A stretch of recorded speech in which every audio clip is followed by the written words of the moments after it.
In this video, we're going to show you how to install the bumper impact pad on your Nissan Murano located behind the front bumper. We want to go ahead and remove this upper cover here. We're going to use our trim tool, pop out the center of the button, and then pull out the base.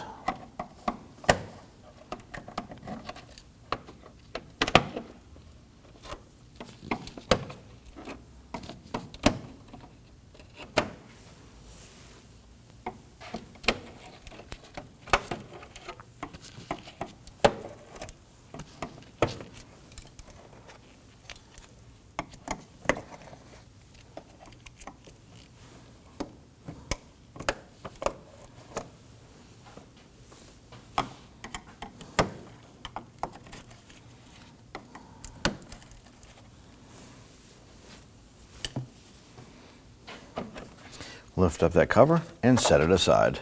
Now that we have the upper cover removed, we're going to use our trim tool here and pop out the buttons along the top of the bumper.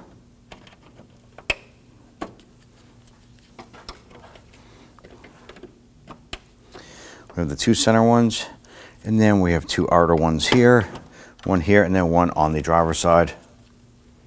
Go ahead and set those aside. I want to go disconnect our expansion tank hose here. You might lose a little bit of coolant from here. So if you want to, you can put some towels underneath the vehicle.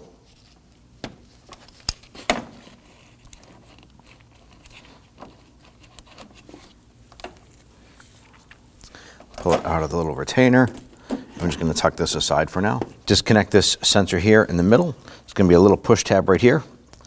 Normally you can push down with your finger and separate that. I like to use my little pocket screwdriver, little flathead, separate that. Now we'll go ahead and remove these two plastic covers right here. There's going to be a few plastic push pins just like on the upper cover. Pop out the center. There's one right here.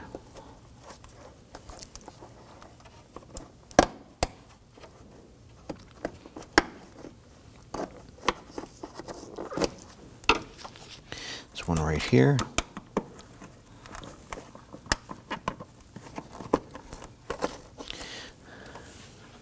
And then we have three over here on the passenger side.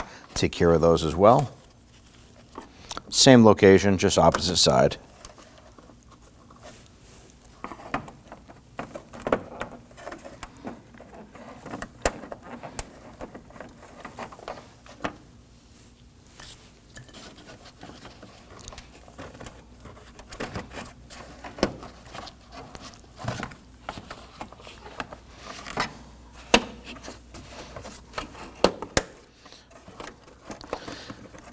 Now that we have these two panels loose, let's go ahead and separate our hood release cable here. There's a little ball end here. I'm going to bring this over, separate that.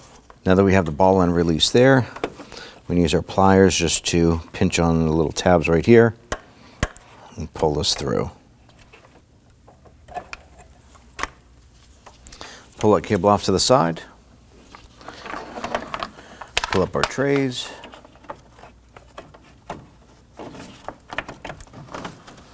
Tuck that off to the side. Now there are two plastic hidden push pins. You're going to pull the grill up, locate your horns. There's one on the driver's side, one on the passenger side. And right down in here is going to be a hidden plastic push pin. You can use your trim tool, get in there, pop that up and out.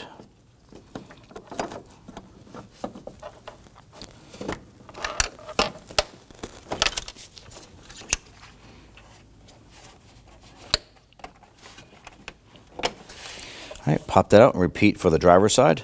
Now with the vehicle raised and supported, you would normally have a splash shield in the center section here. You need to go ahead, loosen and remove that. Ours is missing, but it's normally held in by some screws and some plastic push pins. Once you remove that center section, the front section here is part of the fender liner. It comes around and it secures to the bottom lip. We're going to go ahead and use our Torx bit. This here is going to be a T20 Torx bit. And we have two of these here to loosen and remove. Now you're going to repeat this process for the passenger side as well.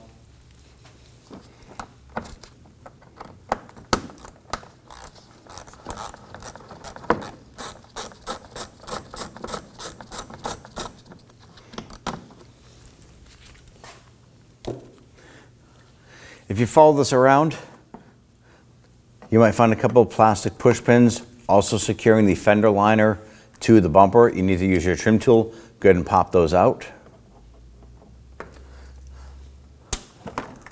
Our vehicle is kind of crumbling apart here.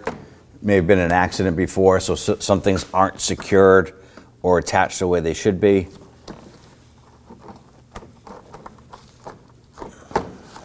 Some plastic pins might be broken, so be prepared to source some replacement ones. Looks like our fender liner is separated from the bottom. Now go ahead and repeat this for the passenger side. Now on the edge of the bumper here, we have this textured molding. This needs to come off. We're gonna use our trim tool right on the front section here. There's a button similar to the other ones that we had already removed. Pop that out. I'm gonna grab this here, and you can see a whole bunch of sand falling out of ours, and just pull this out, separating it from the edge of the bumper itself. I'm gonna repeat this process for the passenger side. With this trim piece popped out, we're gonna use our T25 Torx bit right here on this screw. I'm gonna go loosen and remove this. I'm gonna repeat this process for the passenger side. Now that we have our pins out, we'll just pull this out a little bit further.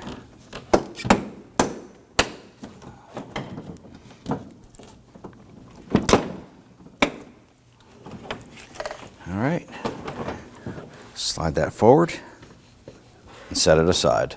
With the bumper cover removed, go ahead and grab your impact pad. Chances are if you're replacing it, it's gonna come off in pieces. Slide it right out. You wanna take the impact pad and make sure that the nubs on the back side are at the top of the impact pad. Line it up with the aluminum beam. Go ahead and press it into place.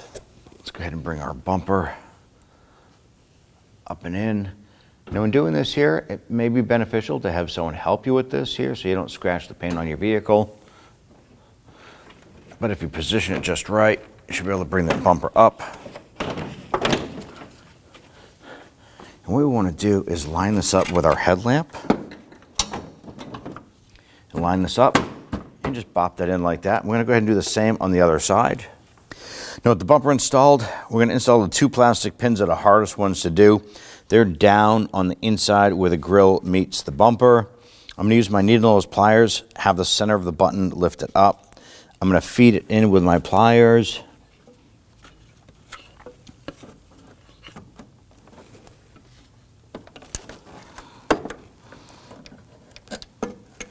Get that in a position, and then I'm going to use my extension here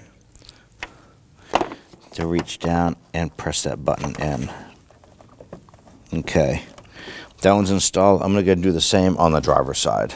Now after you have those two plastic push pins in, right along the top here, on your particular vehicle, you may have two little retainers, metal retainers, that lock the grill into place. They snap into place, one on each side. Our vehicle was in an accident before, and those were actually missing, so we do have to source some replacement ones for that. But if you have those there, go ahead and just press that grill in, lock it into place, and then we'll go ahead and start to pop in a couple of these plastic push pin retainers. Get one of our buttons in here. Once we have them in place, let's go ahead and do the same on the driver's side. Let's go ahead and install our screw here, holding the lower edge of that bumper, and that's that Torx bit screw.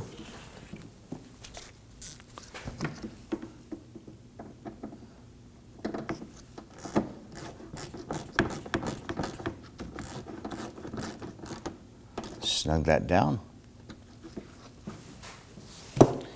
We'll go ahead and line this up. Don't want to snap this in.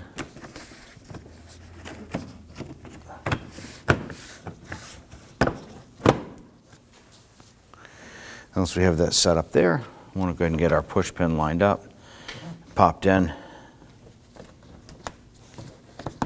Once you get that button in, you want to go ahead and repeat this process for the other side.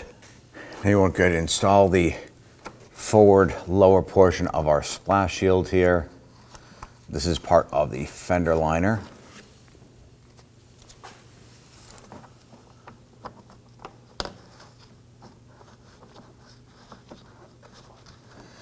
Now, anything we do on this side here, you want to repeat for the passenger side as well.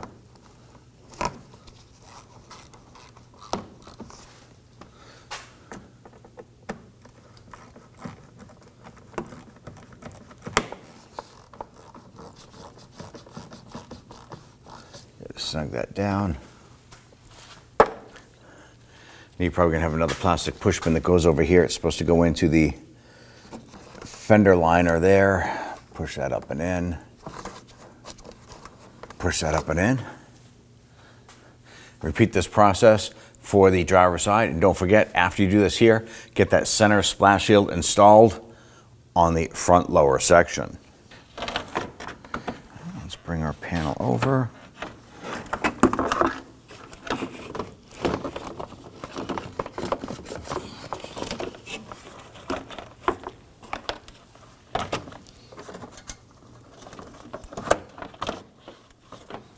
Get our panel in place here.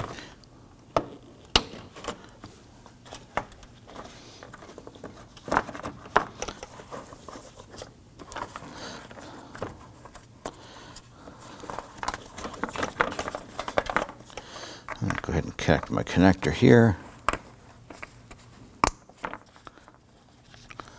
Let's bring our cable end around. I'm going to take the ball end here and put it into the latch.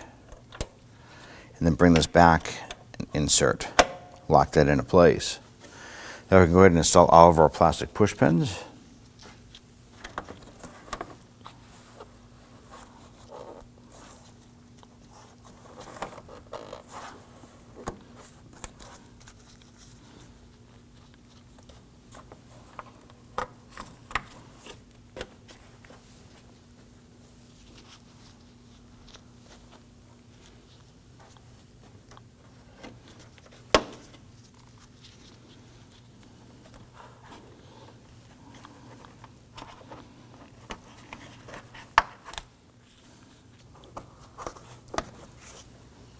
Press our hose on here.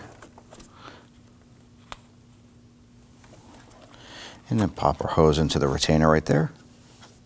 Right, let's install our upper cover here. Lining everything up. And we'll just go ahead and get our plastic push pins installed. And just do this all the way around the perimeter.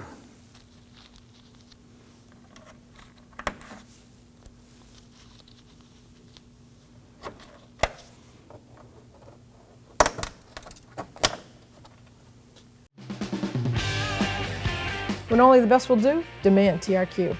The only company that lets you view before you do. TRQ is committed to offering the highest quality aftermarket auto parts that are engineered for peace of mind. Thanks for using and viewing with TRQ.